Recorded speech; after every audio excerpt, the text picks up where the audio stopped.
Washington Journal continues. You have a good memory for that. We're talking...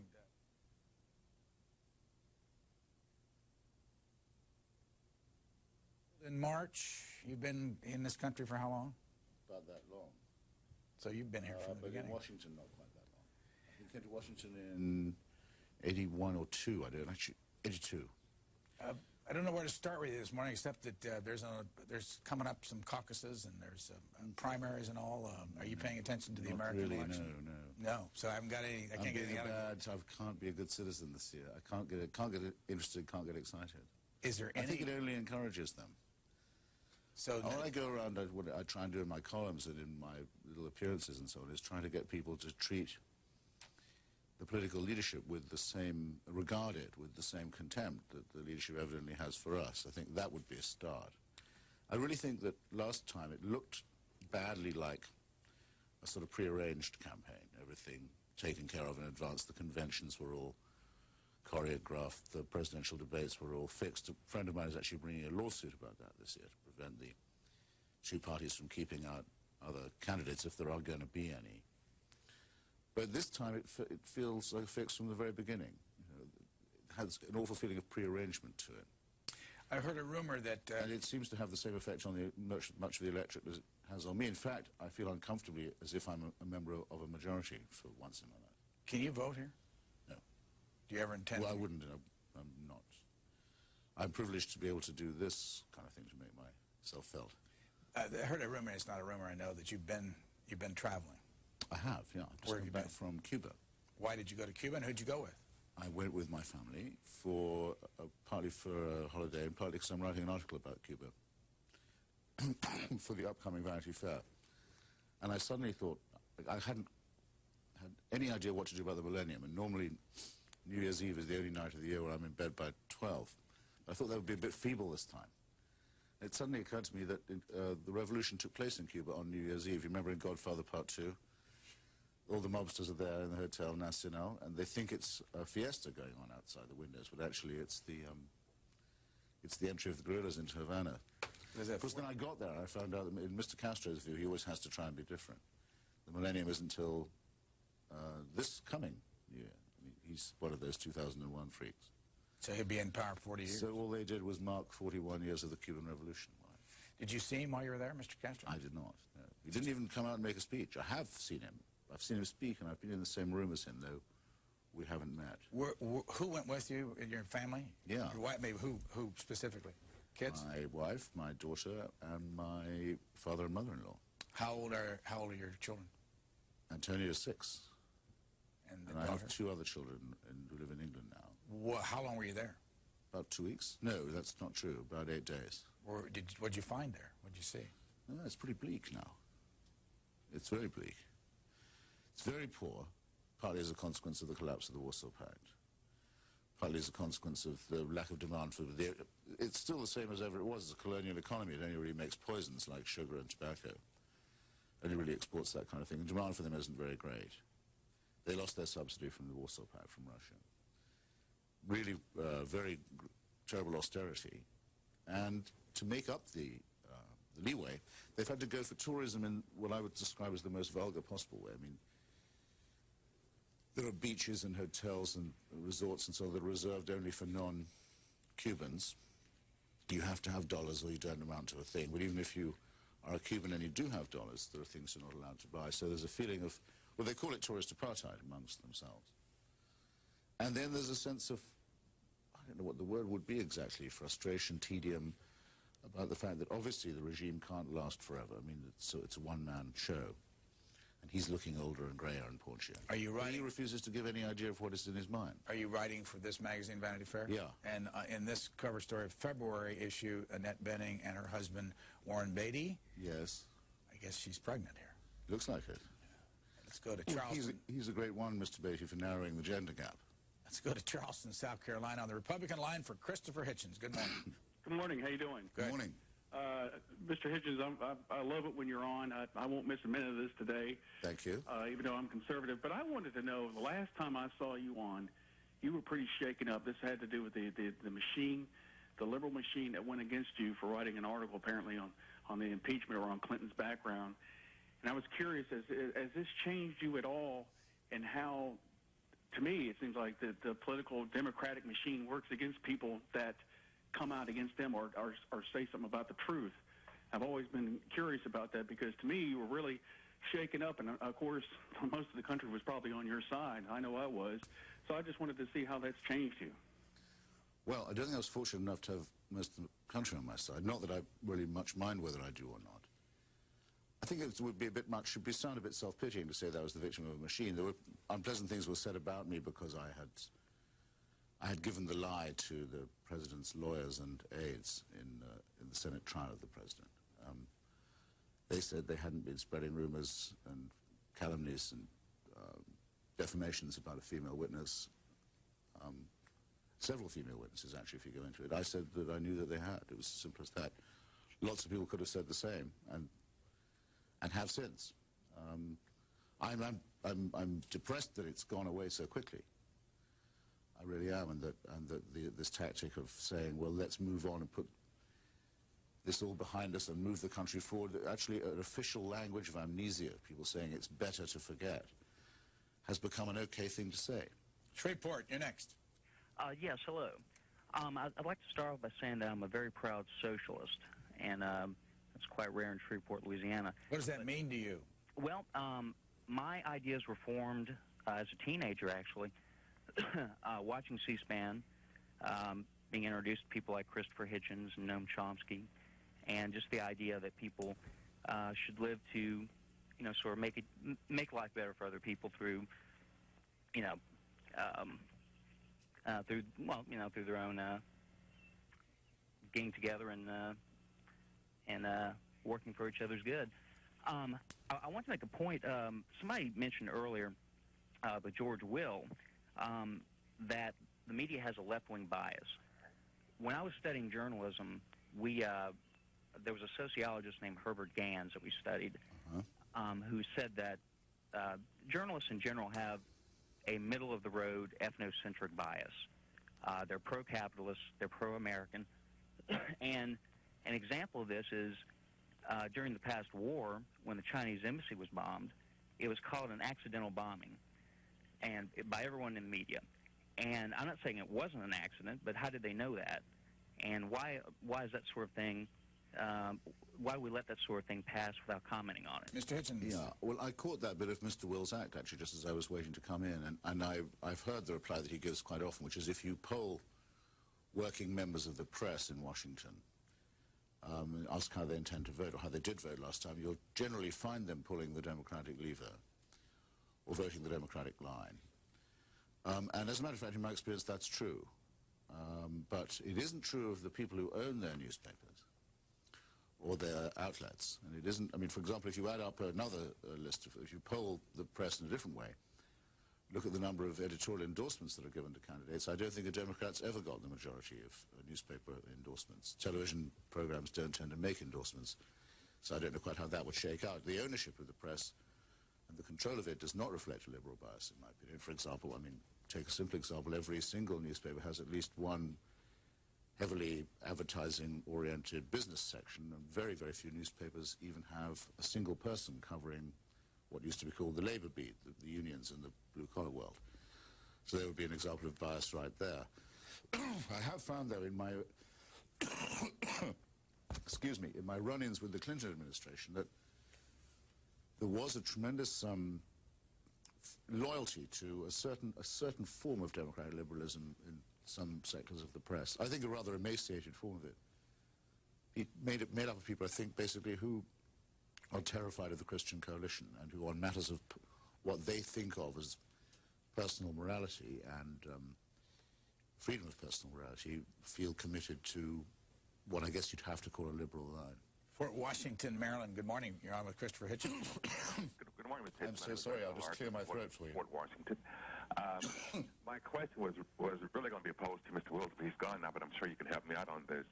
He made the statement earlier that during the civil rights era that most Democrats were not as adamant for passing it as the Republicans, which at that time would have been true. However, many of the Democrats, well, the Solid South was conservative right-wing Democrat.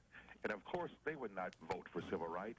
And once this thing was passed, these guys were transferred, most of them, to the Republican Party, transplants, like the Jesse Helms, this guy from Texas, the Trent Lott.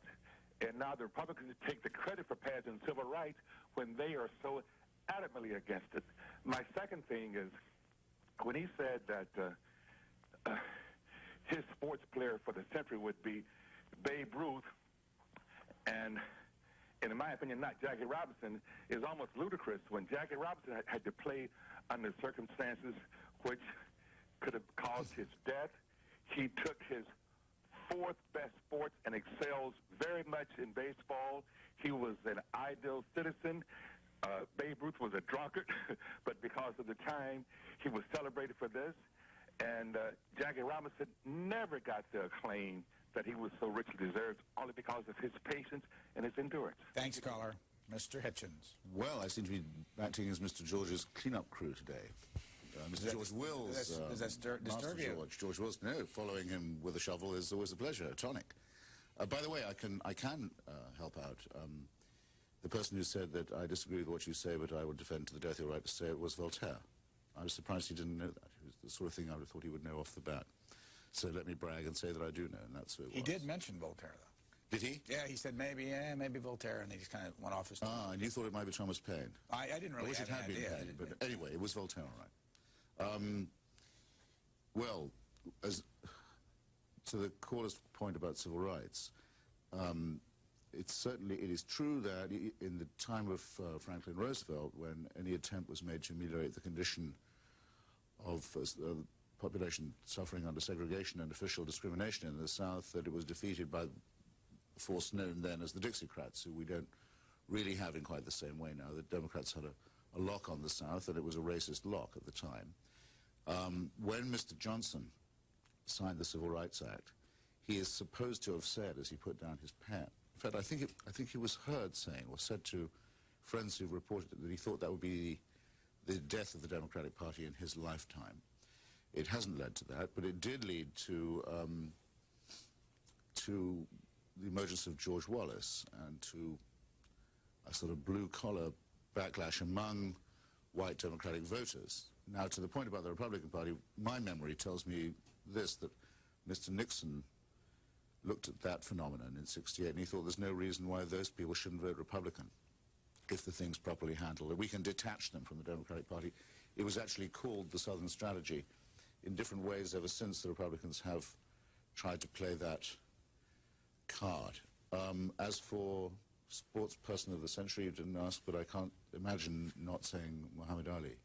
Go to Columbus, Columbus, Nebraska. Oh, gentlemen, good morning to you. Hi there. Mr. Hitchens, I wonder if you could give us a definition of the word misdemeanor, not misdemeanor, in the phrase high crimes and misdemeanor.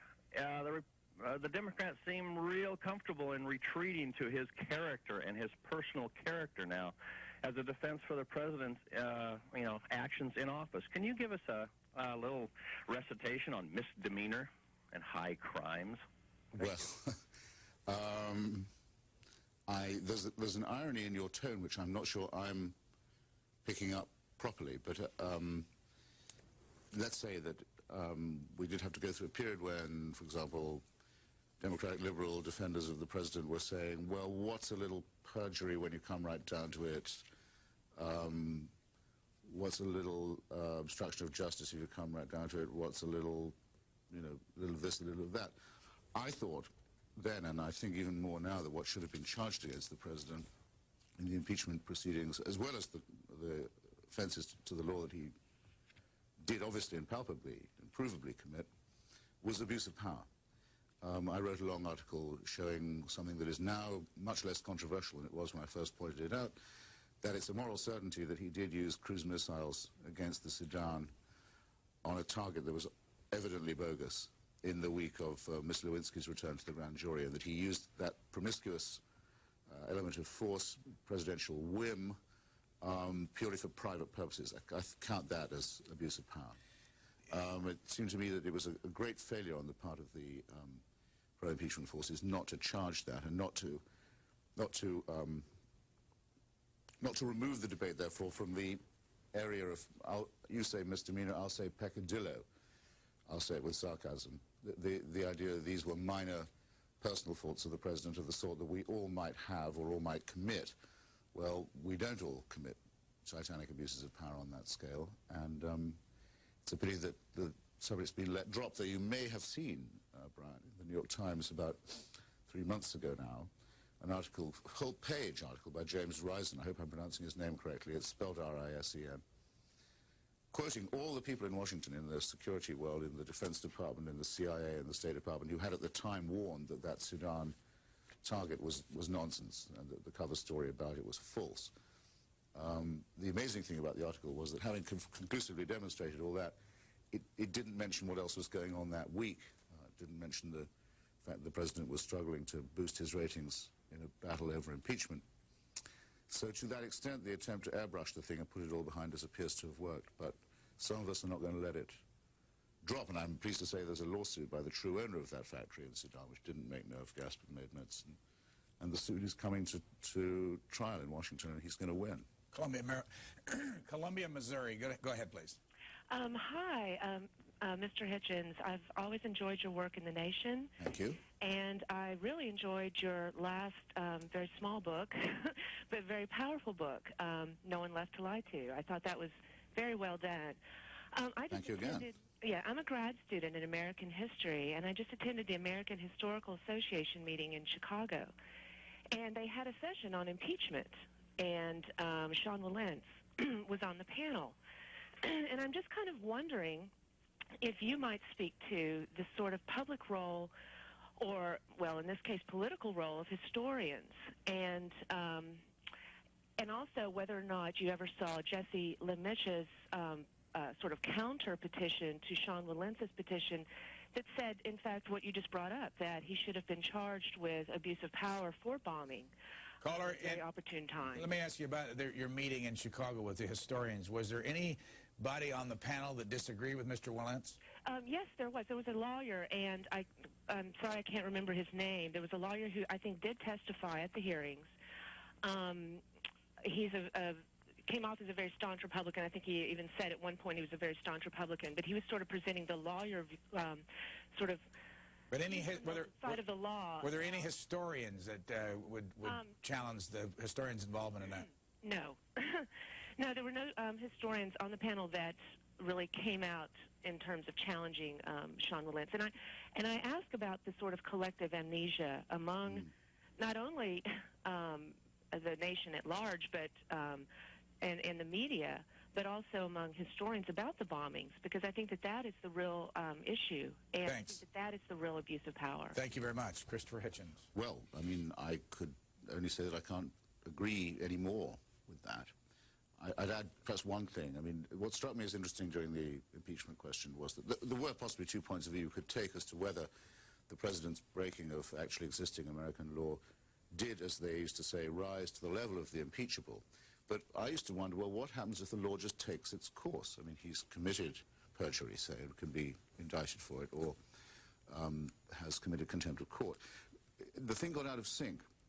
It's never been clear to me why Justice Susan Weber Wright took as long as she did to conclude that her court had been outraged and to cite the president for contempt. She didn't do it till after the impeachment hearings were over. Also, alas, it wasn't until after the impeachment hearings were over that the networks saw fit to run the, I thought, entirely convincing account by Mrs. Juanita Broderick of having been raped by the president. Not the only woman who can plausibly make this charge, by the way. That's another thing which makes people go all cold and withdrawn. If you bring it up, they think, well, wait a minute. It's not that it isn't true or is true that there's a rapist in the Oval Office. It can't be true, because what would that make us, and where would it leave us? But they have no answer to the charge as brought, excuse me, not as brought, but as made by Ms. Broderick. So they only, and the president refuses to comment on it. He won't even deny it, which is something I think I would want to improve on if I was in his position. Tomorrow, let me get a yeah, this sort of autistic silence descends on the whole culture about the possibility that the guy's a monster. Tomorrow live at 2 o'clock East Coast time, the Republicans debate in Des Moines. live on this network for an hour and a half. On Monday, excuse me, we're both coughing this morning. On Monday, 10 o'clock at night, we'll re-air the MSNBC debate that they're covering out of Iowa with Al Gore and Bill Bradley. It'll go live at 6 o'clock that night. And we're covering union leader, publisher Naki Loeb's memorial service today in Manchester. It'll be on sometime over the weekend. Petersburg, Virginia, on the Democratic line. Go ahead, please. Yes, I know this is a very naive statement, but I'm a 61-year African-American, and I fail to understand why a lot of Americans don't look at an issue first as to whether it's right or wrong. Forget about politics, forget about business. And I guess what I'm saying is with the Clinton impeachment, everybody knows that has been following the thing that Richard Mellon's case was a big person behind it. Everybody knew that John Gotti was a big mafia. Everybody knew that Frank Sinatra was involved with the mob. Young people, I guess in their 20s and 30s and 40s that are reading history knew that who was supposed to have killed Martin Luther King, John F. Kennedy, Bobby Kennedy, Malcolm X did not kill them. They knew that there were others that killed them, whether it was a vast conspiracy or not. But they don't understand why there's so much crime in the streets, why young children are not obeying their parents, why they're rebelling against their parents. They seem to think that teenagers don't watch what you do more than what you say. Thanks. Happy to take it as a comment. Let's go to Chicago. Hello. You're on the air. Yes, Mr. Hitchens. I just wanted to tell you my two favorite speakers in the whole world are Bill Buckley and you. Hey. I haven't decided which one of you. Well, you should have been in Oxford, Mississippi the other day when I went to help record the last firing line show. It's come to an end after all these years. I sure wish I would have heard that. I work a lot, I don't pay attention, and I miss a lot of good stuff. Caller, why are those two people that your favorite speakers? They're the most articulate and intelligent. I wish I had the cognitive ability to communicate an idea the way you guys can. I was just curious, if you don't mind my asking, Mr. Hitchens, how old are you? I was 50 last year, so I'll be 51 this year. And why were in April? And why do you think you were the last? You were on the last show on Firing Line? It was an honor, I thought. I mean, it was a four-a-side debate in Oxford, Mississippi. They wanted to wrap it up, and they chose me and Robert Kuttner, and I'm going to forget his name, but I don't know why I'm blanking on it. He's the mayor of Dallas, Texas. He's a very impressive guy. We're going to be hearing more of him, and his name is Ron something. I'm terribly sorry. I should know myself because you've been on this program. I'll think. Yeah, I'm sure somebody from Dallas will help us on this. Seattle, you're next. Hi, how are you? Fine, welcome. Yeah, I had a question for your guest. I was up early this morning, so I heard him speak about the bombing. Sudan? When President Bush and the, what was it, the savings and loan scandal? Mm-hmm. Now, during that time, that's when the Bush initiated the, what was it, the other war that nobody likes to talk about. And it just seems to me that nobody ever talks about what was going on with the savings and loan scandal when that war got initiated and how it kind of fell back on the back burner. Mr. Hitchens?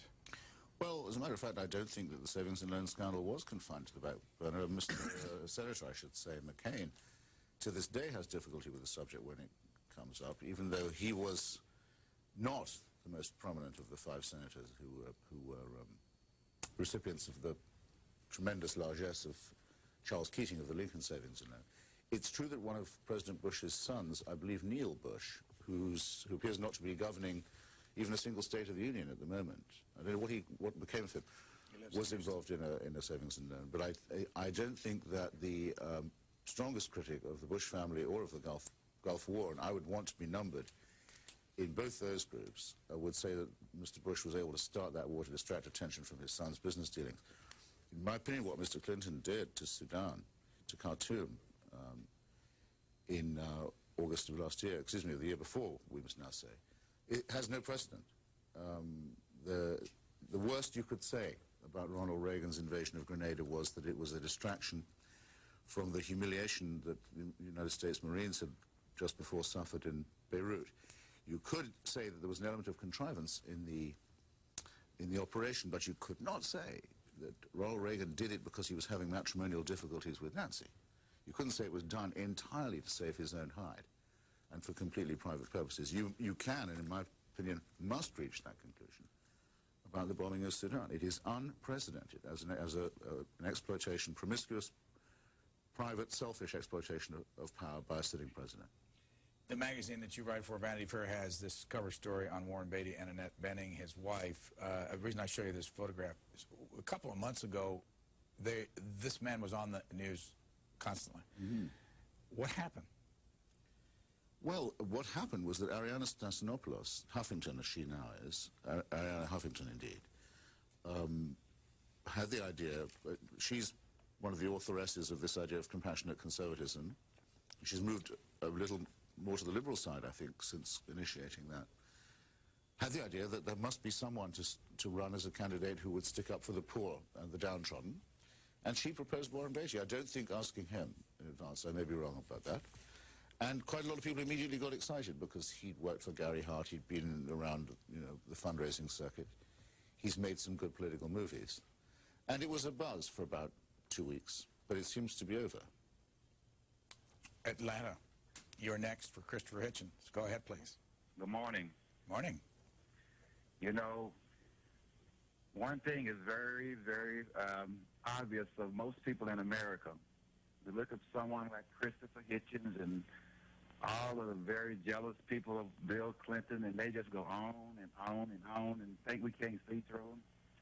God bless you, Mr. Hitchens, because we understand. We would much, much rather have someone like Bill Clinton than you. All you can do is backbite. Well, you have your wish. Now, just hold 1 second. You must indict the Joint Chiefs of Staff, Secretary of Defense. You understand? To make your theory complete. These guys got their own criminal career on the line. So you must do that also with your, you know, with your theory. The next thing you have to remember, before Bill Clinton was president, there was $500,000 of saving loans that were stolen from the people. Now, he wasn't president then. The people who pay that money are people that pay income tax, the poorest of people, okay? Yes. Now, you know about Whitewater. Tell me, who stole that money, okay? Also, can you tell me the missiles that were sold as far as the Iranian people? Can you tell me that some of those missiles weren't used on people, but we lift up the people that you all want to love, and you're going to take down a man that doesn't have a connection, that done it all on his own. Bill Clinton doesn't have a powerful senator as his father, like Al Gore, or a powerful president like his father, George Bush. But neither one of y'all, I haven't met not one person that I've been able to see in America that can touch Bill Clinton for the facts and what he knows. And what you've ever done, you've taken a man and used the power of the law and the media, and you have framed him in a lie about a sexual offense that you can't even get pregnant by. Thanks. I'll let you go. The phone was beginning to fade on us. No, but I think he was getting towards the end of his peroration there. Well, on the point about the Joint Chiefs, I mean, what the caller correctly says is that if that was an abuse of power, the bombing of Sudan, then the Joint Chiefs are as indictable, so to speak, for it as the president. Well, one reason why I think my theory about this abuse of power is correct is that the majority of the Joint Chiefs were not informed or consulted about that decision. That's one of the things that makes it unprecedented. That was the striking thing about the New York Times article, sir, to which I can refer you, was the number of people who had been, so to speak, presidentially kept out of the loop, so to speak, who would normally be in it on a decision of this kind. And of those who were brought in, most counseled against it, partly because the target was very likely to be what it has since proved to be, namely a bogus target. National journals. I'm sorry. Well, I don't know if I would seem evasive if I didn't answer all of the rest. I mean, quite clearly we have a partisan of the president here. I would just say you're quite right in saying that he made it, so to speak, on his own, didn't come from privilege into politics. And that you're also right in saying he has an impressive command of detail and data. That's why it's so surprising and so depressing that he lies so much and so often. It's also why he can't be believed when, as he often has done, he and his subordinates claim not to remember things that really must have stuck in their memories. Let me ask you, Mr. Master of Detail, Mr. Briefing Book has no right to take refuge in the I can't recall defense so much. Just want you to give very quick reactions to the four names I'm going to give you. George W. Bush. Mediocre non-entity, I think. John McCain. Overrated blowhard. Bill Bradley. A man who boasts of having Henry Kissinger as his foreign policy advisor. That does it for me. Al Gore.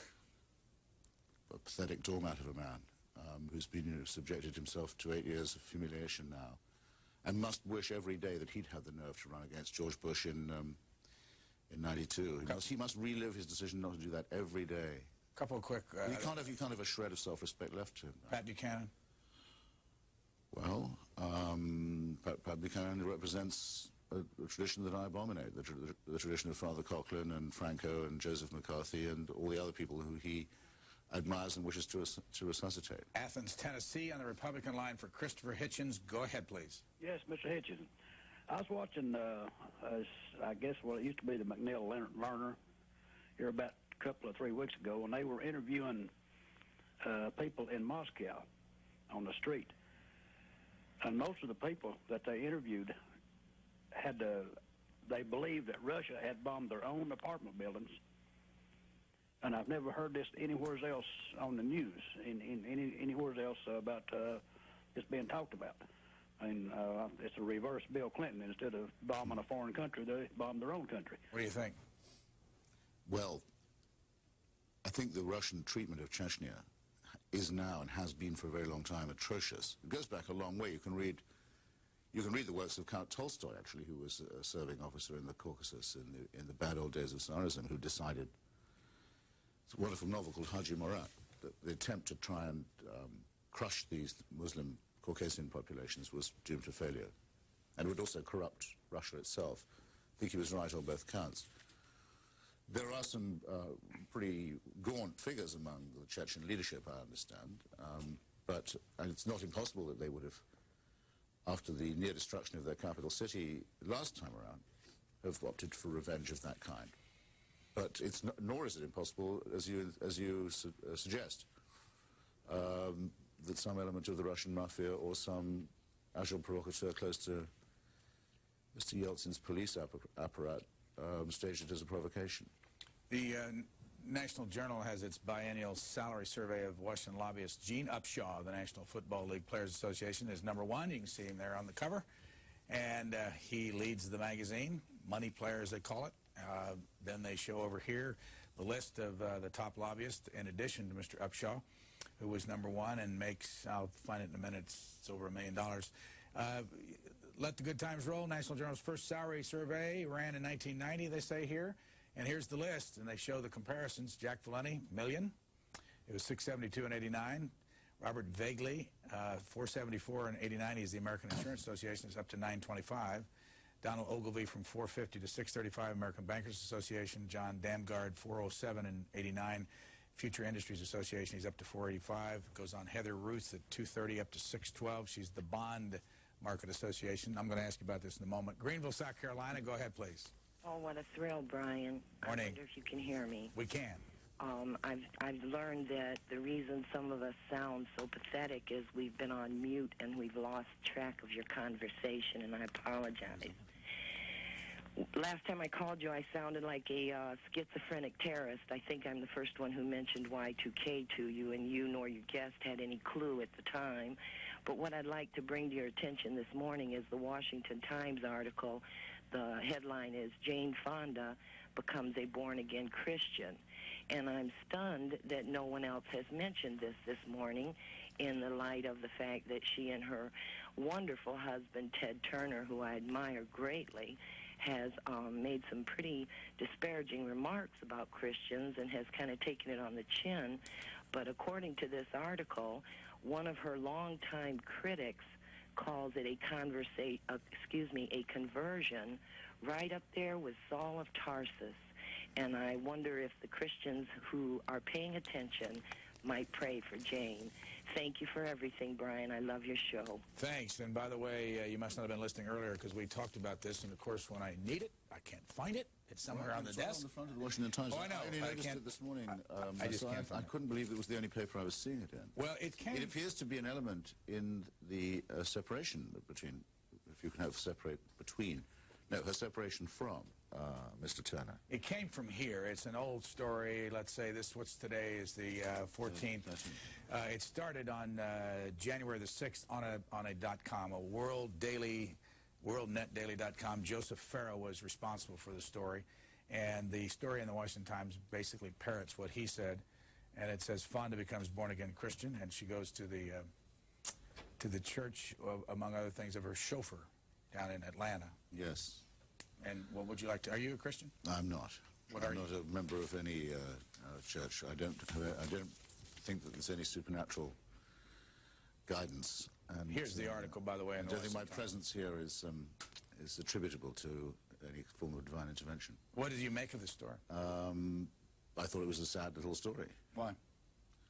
Well, someone who's getting a bit old and a bit silly and perhaps lacking for attention, and who I would have thought would have been content with being born once, which is all that, in fact, she's ever going to be. Or any of us are. We're only going to be born once. So all this born-again stuff just gets me down, gives me a pain. Says in this article, I'm extremely impressed with the genuineness and the sincerity in her search for spirituality and wholeness. The Reverend Gerald Durley, pastor of the Providence Missionary Baptist Church in Atlanta, where Miss Fonda has attended services, told the Atlanta Journal-Constitution, I think she's found a certain sense of peace among people who found peace with Christianity. So hard to object to, isn't it? You know what I think what I don't like, well, there's a lot of it I don't like, as well as finding it totally intellectually and morally unconvincing, is that this is the form that they believe modesty should take. It's going around all the time about how you've found God and how God has a special purpose for you. And this is construed as humility. It seems to me the height of immodesty to say that you've been chosen in this way or selected, or that you could possibly know that you had been. It's arrogant and conceited and egotistic. Waterville, New York, on the Democratic line for Christopher Hitchens. Go ahead, please. Yes, hi. I just wanted to make a comment and then ask Mr. Hitchens a question. My comment is I keep hearing about this mother dying on the raft that brought the boy over from Cuba, which is a tragedy in itself. But is they ever considered what if the mother had survived and the child had died? Women are charged in this country all the time with endangerment of their children. They're even charged with murder. I would just like to ask Mr. Hitchens what his feeling is on as far as the boy going back to Cuba. Thanks. Well, it's a no-brainer if his father and his grandfather want him, and of course it would be a no-brainer if it was any other country but Cuba. But whenever the name Cuba is mentioned, large numbers of people in the American political establishment consider themselves to have been given permission to take complete leave of their senses, and you can see it time and time and time again. The fact is, though, I made an interesting discovery when I was in Cuba. The United States Embassy there, well, it isn't an embassy, of course, it's an interest section, so-called, because there are no formal relations, issued a lottery of 20,000 visas last year, which is the legally agreed number with the Cuban government. And this lottery of 20,000 visas was advertised in the Cuban Communist Party press. In fact, the form that you need to apply was printed in the communist paper. It's called Granma. They got more than 500,000 people applying for these 20,000 slots. And you had to be, I believe, over 18 and under 50, and only one person per family could apply. So that's a lot of people trying to leave. Now, none of this would be necessary, and none of this awful pressure would have built up, I think, if the commonsensical policy of lifting the embargo was ended, and if normal relations existed between this country and what is, in effect, its closest neighbor after Mexico and Canada. And it's the failure of any politician to have the nerve to say that that's what we should do that leads to women, I can't guess at her motives or how miserable she was or how desperate, but women being put in that false position with their children too. Former presidential candidate John Anderson in 30 minutes on this program. Cleveland, Ohio for Christopher Hitchens. Good morning. Good morning, Brian. Great program. Christopher, My wife purchased your book, No One Left to Lie To, for me for Christmas. Once I started reading it, I couldn't put it down. Great book. Thank you. I wish more people that have called in this morning would read your books so they could understand more about our good President Bill and Hillary. My other question is, are you working on another book, possibly? Thanks. Well, I'm actually working on updating that one, which contains, I hope you haven't spotted them yet, one or two lamentable mistakes, partly the result of haste, so I want to comb them out. And I want to update it a bit for some developments in the struggle to impeach the president that have occurred since. And then I want to perhaps add a chapter or two about his lovely wife and her feeling that just as presidential therapy worked so well for her husband, senatorial therapy might have a chance of working for her. How do you feel that most of the calls that have congratulated you and thanked you and said they bought your book are Republicans? How do you feel that your book might have sold because conservatives or Republicans bought it in a society that is market-oriented? Sure, I feel entirely happy with that. Doesn't bother you? No, no, sir. Not in the least. In fact, more power to their elbow and their purchasing power, too. I went to a lot of conservative radio shows at that time and TV shows, too. I got some quite critical reviews in the conservative press, but on the whole, I got some ludicrously unfair and ill-tempered ones in what you might call the liberal press as well. It seemed to me that though they didn't charge abuse of power as they should have done, that the speeches and the reasonings offered, particularly by Asa Hutchinson and Lindsey Graham, and with my two favorite of the House managers, were just absolutely convincing, and that it is to the lasting disgrace of the Democratic Party that not one of its legislators was willing to break ranks and say what they knew.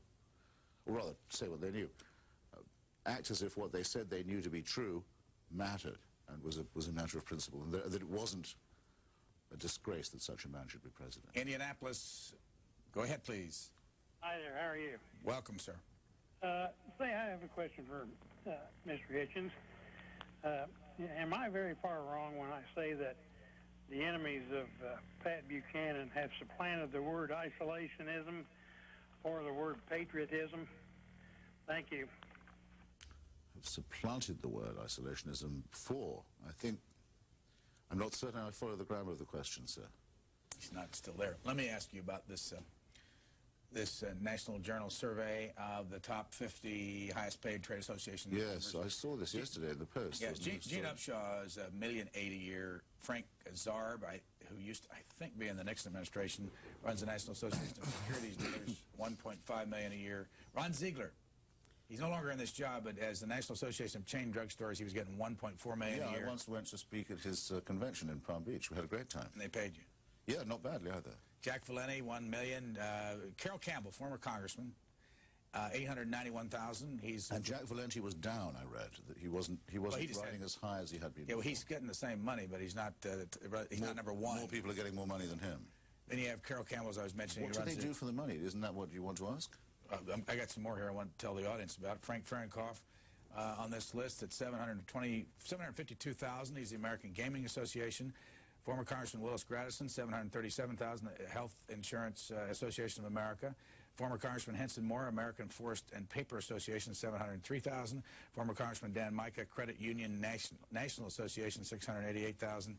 And then a little bit lower is Al Gore's former Chief of Staff, Roy Neal, United States Telecom Association, $511,000.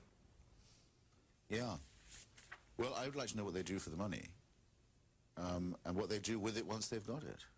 I don't know what it can be like for people who are just getting by and who may be working more than one job to see those sorts of salaries being paid for people who are just basically in Washington to blow their organization's own horns. I mean, how tough is it to be Ron Ziegler in that position? Nice though he was to me in a couple of other ones. Wayne LaPierre.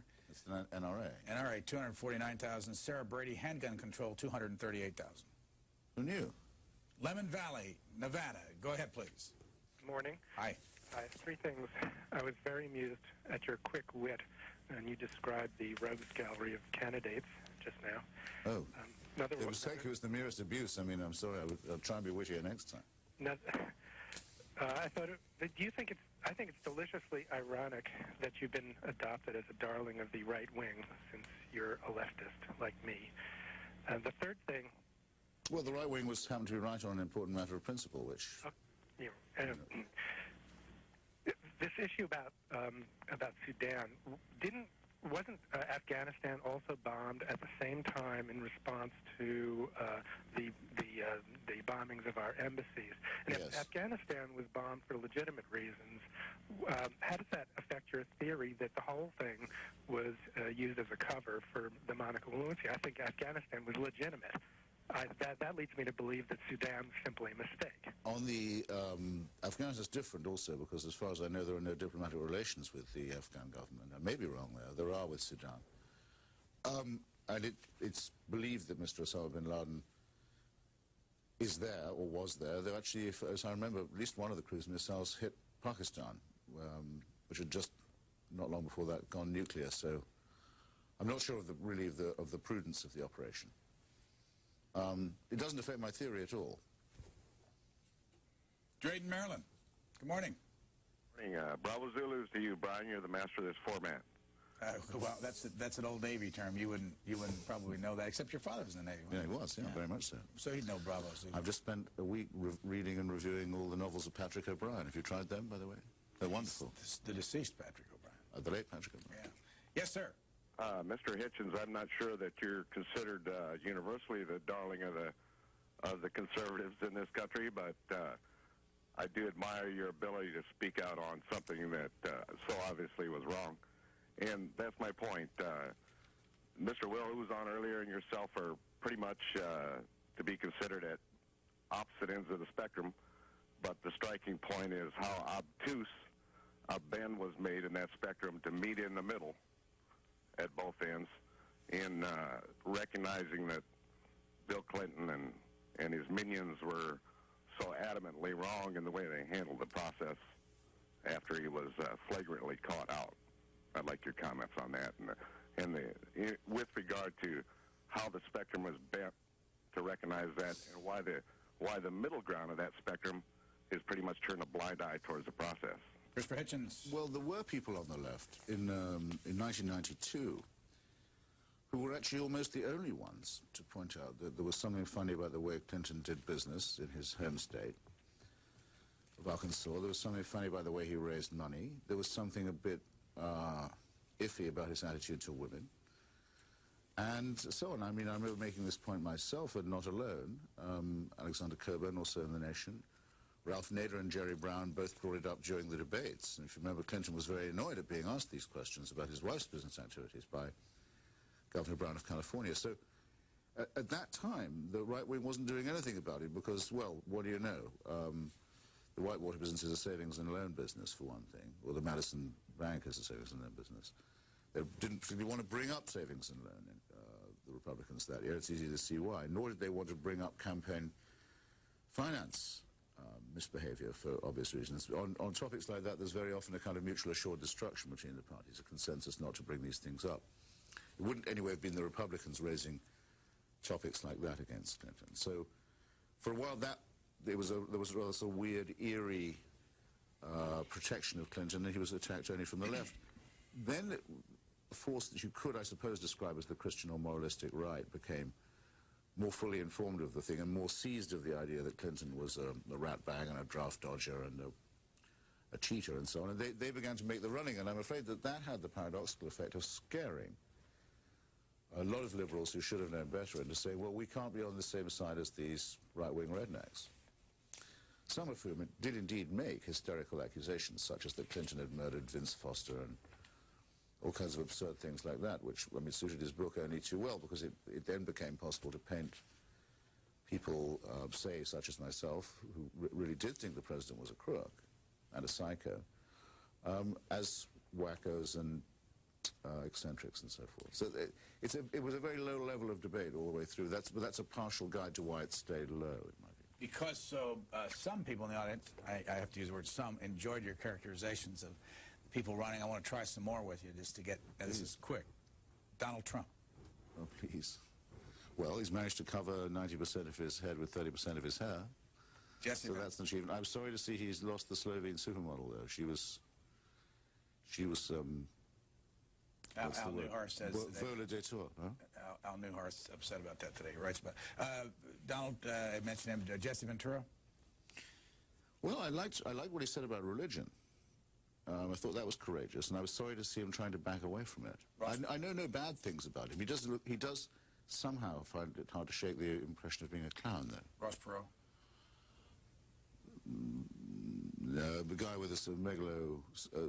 You notice that McCain wants to call the man in charge of reform a czar. You noticed that this morning? I wish we could banish the word czar from discourse. We don't really need a hereditary autocrat, but it always seemed to me that Perot had a czar complex. Steve Forbes. Smart guy, and thoughtful, and running actually quite an interesting campaign. Burlington, New Jersey, good morning. Yes, I find it wonderfully ironic that Mr. Hitchens abominates Joseph McCarthy, certainly doesn't abominate his tactics as they were used in the last couple of years to take a little bit of truth, a swirl of innuendo, many accusations, and believe Juanita Broderick, for example, or any other such story. But regarding Lindsey Graham and Asa Hutchins... Are you calling Miss Broderick a liar? If you do, you have more nerve than the president, who won't even discuss her accusation. No, I don't call her a liar, but why do you believe her? Well, because I think her story has been extensively checked out and found to ring true wherever it's tested, and because I know of no motive for a woman. Story of rape. Yes, I know of no. True where it's tested. I know of no motive she could possibly have. Well, let me just to have confected such a thing. By the way, well, you might. Can I just say one thing? I have very little time. Regarding Lindsey Graham and Asa Hutchins, the difference between those two people is Mr. Hutchinson recognized the failure of that committee, which will be their legacy, to actually investigate the matter before they rush through impeachment articles. And when it got to the Senate, Mr. Asa Hutchinson was not one of those so-called House managers whining all over the media that how can they not let us call witnesses? How can we prove our case? Well, Mr. Hutchinson knew the irony of that statement and the exposure that Mr. Graham was making of himself as being a member of a committee that failed to prove what they later wanted the Senate to convict on. Thank you. Well, I think I've obviously failed to find his common ground button. I think we've said enough about the impeachment matter. Let me keep... If he challenged me directly on Ms. Broderick, I'm willing to, if we have time, say why I think she's telling the truth. I think you said it. I mean, I think you gave... Well, I know the reasons. There are no negatives. There's no reason to think that she could have or would have wanted to make it up or had any inducement to do so at all. In fact, for a very long time, she was hoping not to be made public, which was something in the end she was unable to avoid. She only told her own story when it was in danger of being told, or had been partly told by others. But for her, she was extremely reluctant to come forward, but every element of the story that Lisa Myers and the reporters on the thing could check proved out. And when the president was asked where he'd been that day, and he was, after all, Attorney General of the state of Arkansas, he wouldn't help furnish an alibi, and he has refused steadfastly to comment on it, even when practically begged by Sam Donaldson, who said, well, sir, won't you even deny it? Now, if I was a man accused of rape by a woman of character and reputation like Miss Broderick, I'd want to do a lot better than saying absolutely nothing. And I think that women who make false accusations of this kind should be prosecuted with extreme severity, by the way. Oakland, New Jersey. Hello. Hi. Kudos to C-SPAN for the fine service they provide, and my admiration, even though I am a conservative, for Mr. Hutchins' clarity of language. One thing he said earlier, which bugs the heck out of me, is the use of a certain phrase that was used throughout the impeachment. And in my way of thinking, whenever you commit a crime, you usually lower yourself to the level of a crime. Don't you find it irritating to use the phrase, rise to the level of a crime? I think that use of the phrase is what made the difference between impeachment and not impeachment. Thanks. It's true, because they were saying at the same time that it would be lowering the bar for impeachment because it didn't rise to the level of. And I found that I kept having to work out which excuse was being made in what order. The fact of the matter is, though, that the bar for impeachment has now been raised almost out of reach. The ideal position to be in, I think, would be the next corrupt Republican president, because I don't think there'd be any way they could get you. You'd have if Wall Street was doing all right, you'd have a Wall Street defense. If you were lucky enough to be riding well in the polls, you'd be granted an opinion poll defense. If you were clever enough to include among your crimes abuse of or harassment of women, you'd have a privacy defense on the grounds no one wants to know what goes on in your private life. And the Democrats wouldn't be able to try and impeach you because that would be partisan, and you can't have partisan impeachment, so you'd have to be impeached by members of your own party only. Well, that would give you, I think, probably enough time to run out the clock, wouldn't it? So that's the Clinton legacy to the next Republican who might want to take advantage of it. Seymour, Indiana, you're next. Hello, Seymour, Indiana, you're on the air. Yes, I have a comment to make. I think the Republican Party screwed up when they did not nominate Pat Buchanan, because I think he was the man that could have beat Bill Clinton. Thanks. Well, Mr. Clinton isn't running this time, so that would have been a waste of Mr. Buchanan's efforts. Let me read you something. It's in the Washington Times. It's in the Inside the Beltway column by John McCaslin, and I want to find out how much. I just want you to put this in perspective. It takes a little bit to read it. Veteran newsman and former CBS anchor Walter Cronkite wrote 2 years ago that he did his best to report on the issues of the day in as objective a manner as possible, and, quote, when I had my own strong opinions, as I often did, I tried not to communicate them to my audience, unquote. But then the circumstances were different, he noted, and Mr. Cronkite found himself, quote, in a position to speak my mind. It so happened that among his first tasks was to nail the Christian Coalition at the cross. Quote, with the Christian Coalition, I have a problem, Mr. Cronkite wrote in 1998, labeling the 2 million-member coalition a well-funded, genuinely radical movement that possesses a militant ideology. Now, this year, 2000, Mr. Cronkite has taken up the cause of world governance. That's in quotes, desiring that the United Nations do the governing. Quote, the United Nations, formed in 1945 to deal with global problems, has had many successes, he writes, on behalf of the World Federalist Association's campaign for global change. Still, he says, it can do much more. Quote, if you're thinking you're already involved in enough causes, think about this. Until we have effective international law to forge genuine, enforceable international solutions, many of the most vexing problems we face will continue to defy remedy. Which bit would you like me to Well, first of all, are you in agreement with that? With the last bit? Yeah. Well, I certainly think that the framework of international law needs to be strengthened, and I'm pleased with a couple of things that have happened recently. In particular, the discovery that dictators are not above the law. In other words, I take the view of the Spanish court that General Pinochet should have been extradited, and I think that was a major step forward to show that the law applies to all people. Crimes of murder, kidnapping and torture and so on don't have any immunity at that level. And I'm pleased, by the way, also that certain non-government organizations have been able to intervene in countries like Rwanda and Kosovo and so on, where the rest of the international community had failed, and sort of provide something like the simulacrum of the international community until more can be done. John Anderson. But I'm astonished to find that and you sort of unhorsed me by saying that Mr. Cronkite had begun by saying he always used to keep his opinions to himself. That's not how I remember it at all. I remember him making a huge fuss about the war in Vietnam, for example, on the air. It seems to have changed a lot of people's minds at the time. We're running out of time. John Anderson, by the way, who'll be with us in 15 minutes, is president of the World Federalist Association. And I got one more call, but I want to ask you about John Anderson. What would you say about him? You might meet him, by the way, on your way out. Is he the guy who ran against Carter? He's the guy that ran in 1976 and got, I think it's 76, 5 point. Yes, I remember him. 7% of the vote. He's also the guy who once proposed there should be a constitutional amendment saying the United States should be a Christian society. So if I do get the chance to run into him in the doorway, I want to ask him what was running through his mind when he thought of that. 1980. Okay. It must have been 80, because it was the year of Reagan's election. It was Ronald Reagan and Jimmy Carter. Let's go. Next to last call from Port Allegheny, Pennsylvania. Go ahead, please.